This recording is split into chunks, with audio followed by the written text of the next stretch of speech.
Hello बच्चों, क्या हाल चाल? सब बढ़िया। ये क्वेश्चन है, कॉमन डेटा क्वेश्चन है और open system steady flow open system पे बेस्ड है। 4 मार्क्स मिलेंगे सीधे और डायरेक्ट प्रॉब्लम है, इजीली सॉल्व होता है, राइट? कुछ भी प्रॉब्लम नहीं है। तो चलिए एक बार देखते हैं क्या क्या पूछा गया और कैसे सॉल्व करना है। So the inlet and outlet condition of the steam for the adiabatic, right? Adiabatic turbine है, ये आपको समझना पड़ेगा। और साथ में सबसे इंपॉर्टेंट पॉइंट क्या है कि इनलेट और एग्जिट दोनों की प्रॉपर कंडीशन दी हुई, मतलब एंथैल्पी दिया हुआ है, वेलोसिटी गिवन है, डेटम हेड गिवन है, प्रेशर गिवन है, यहाँ पे भी एग्जिट पे भी सारी कंडीशंस आपको गिवन है, राइट? अब पूछता क्या है वो देखते हैं। पहला पूछा, if the mass flow rate of the stream through the turbine is 20 kg पर सेकेंड, एम डॉट की वैल्यू गिवन है, तो पावर आउटपुट आपको निकालना। It is one of the most easiest thing. तो स्टडी फ्लो एनर्जी इक्वेशन लगाएंगे। क्या लगाएंगे? स्टडी फ्लो एनर्जी इक्वेशन क्या होती थी? M dot into H1 plus C1 square by 2000। Actually 2 होता है बट 1000 से एक्स्ट्रा मल्टीप्लाई डिवाइड कर रहे हैं to convert joule into kilo joule. ठीक है, जूल को किलो जूल में रखने के लिए। Plus GZ1 by 1000 plus Q dot is equal to M dot into H2 plus C2 square by 2000 plus GZ2 by 1000 plus W control volume dot. सारा कुछ दिया है। तो एम डॉट का वैल्यू गिवन है 20। एम डॉट का value कितना है? 20।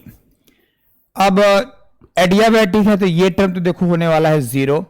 H1 माइनस H2 लिख लेते हैं, ये वाले टर्म भी इधर लेके आ रहा हूं। H1 माइनस H2 लिख लेते हैं। H1 का वैल्यू कितना दिया? 3200 और 2600। 3200 माइनस 2600 ये हो गया। Plus C1 square by 2000 minus C2 square by 2000, right? तो C1 कितना है? 160 है और 100 है, तो हो जाएगा 160 का स्क्वायर माइनस 100 का स्क्वायर और डिवाइडेड बाई 2000 प्लस G का वैल्यू। अब देखिए G का वैल्यू एक्चुअली कुछ मेंशन नहीं है, तो वैसे भी इसका इफेक्ट कम ही होता है। 10 ले लेते हैं फॉर सेफ साइड। Z2 है, ये Z1 है 10 और Z2 है 6, तो हो जाएगा 10। Z1 है 10 माइनस 6 डिवाइड बाई 1000। ठीक है, ये किसके बराबर हो जाएगा? WT डॉट, मतलब यही तो पावर है बेसिकली, WT डॉट। अब यहां से हमको WT डॉट ही निकालना है।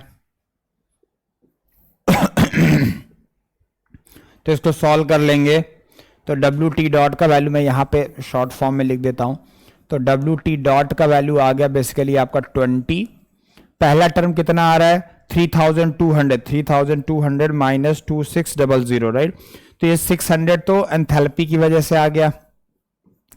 प्लस अब ये कितना है? 160 का स्क्वायर माइनस 100 का स्क्वायर, ठीक है, डिवाइडेड बाय 2000 दिया हुआ है। तो इसका जो टोटल वैल्यू है 7.8 आ जाएगा। तो ये 7.8 आ गया। फिर GZ1 वाला टर्म लिख लेते हैं। तो ये 4 आ जाएगा। 4 40 बाई 1000 है ना, 0.04 आ जाएगा, प्लस 0.04। तो बस यही वैल्यू आपको निकालना था। तो ये डायरेक्टली किलोवाट में वैल्यू आएगी। तो आपका आ गया प्लस 7.8 प्लस 600। सो 607, राइट? 607 ये वाला वैल्यू आ गया। इंटू 20 करेंगे तो ये 12156.8 किलोवाट आ जाएगा। पर हमें आंसर जो दिया है मेगावाट में दिया है। मेगावाट में जब देखोगे तो क्या आ जाएगा? 12.1568, मतलब 7 लिख सकते हैं मेगावाट। तो ये तो WT डॉट हो गया, मतलब पावर। तो हमारा कौन सा ऑप्शन करेक्ट हो गया? हमारा पहला ऑप्शन यहां से करेक्ट हो जाता है। चलिए नेक्स्ट प्रॉब्लम देखते हैं। Now assume the above turbine जो दिया था to be the part of the simple Rankine cycle आपने पढ़ा हुआ है, उसी का पार्ट है। The density of the water जो इनलेट पे है वो 1000 kg per metre cube given है। Ignoring the kinetic and potential energy effect the specific work. आपको याद होगा हमने बताया था ओपन सिस्टम वर्क जो होता है W ओपन रिवर्सिबली, तो ये होता है -इंटीग्रेशन 1 to 2 VdP। अब अगर हम पंप वर्क की बात करते हैं, पंप वर्क की, राइट, तो पहली चीज पंप वर्क का मतलब है कि वर्क इनपुट कर रहे हैं। क्या कर रहे हैं? पंप इनपुट कर रहे हैं, that is the first thing. Specific word पूछा हुआ है, तो अब ये निगेटिव साइन पहली चीज तो लगाने का जरूरत है नहीं, क्योंकि पंप वर्क का मतलब है कि ये वर्क ऑन द सिस्टम है, निगेटिव वर्क है, ठीक है। फिर ये वॉल्यूम को हम बाहर ले लेंगे, क्योंकि पंप के केस में एक इनकंप्रेसिबल फ्लूइड आप यूज करो, वाटर यूज कर रहे हो तो वाटर तो इनकंप्रेसिबल होता है, तो V हमारा क्या आ जाएगा? बाहर आ जाएगा, ये हो जाएगा P2 - P1। बट हाँ, ये जो V है वो स्पेसिफिक ही होगा। सर V का वैल्यू कैसे निकालेंगे? कोई दिक्कत, V जो होता है दैट इज 1/ρ होता है, याद रखिएगा। कैसे? देखो रो क्या होता है? Mass per unit volume. V specific volume क्या होता है? Volume per unit mass.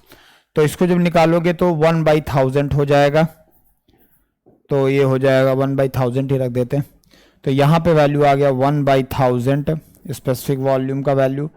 P2 कहां से कहां तक प्रेशर बढ़ाना है, राइट। अब ध्यान से समझिएगा, ध्यान से समझेंगे हम लोग कि ये जो, अब ये क्या होता है रैंकाइन साइकिल में, अगर आपको याद होगा तो यहां पे आएगा, फिर इसी प्रेशर पे कंडेंसर पे जाएगा, फिर हम लोग पंप से सेम प्रेशर इंक्रीज करते हैं, राइट। यहां पे कंडेंसर होता था,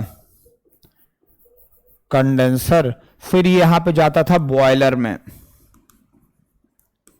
और बॉयलर से वापस से इधर आता था, राइट। तो यहां पे पंप जो लगा हुआ है 70 से 3 मेगापास्कल लगेगा, 3 मेगापास्कल 70 किलोपास्कल। अब 3 मेगापास्कल लिखेंगे तो ये हो जाएगा 3000 किलोपास्कल -70, तो प्रॉब्लम हो गया सॉल्व, राइट। तो 3000 -70 डिवाइडेड बाय 3000 -70 डिवाइडेड बाय 1000, तो ये 2.93 के आसपास आ जाएगा, 2.93 किलोवाट या फिर किलो जूल पर केजी में आएगा, क्योंकि m डॉट से तो मल्टीप्लाई करवा ही नहीं रहा है वो, किलो जूल पर केजी में डायरेक्ट आ जाएगा। तो ये 2.93 हमारा C करेक्ट आंसर हो जाए। तो बहुत बेसिक चीजें हैं, बस आपको कुछ आइडिया होना चाहिए कि जैसे जो टरबाइन है उसके लिए स्टडी फ्लो एनर्जी इक्वेशन कैसे लगाते हैं, और पंप के केस में आपको पता होना चाहिए कि किस टाइप की डिवाइस है, बेसिकली कांस्टेंट वॉल्यूम डिवाइस है। Thank you very much.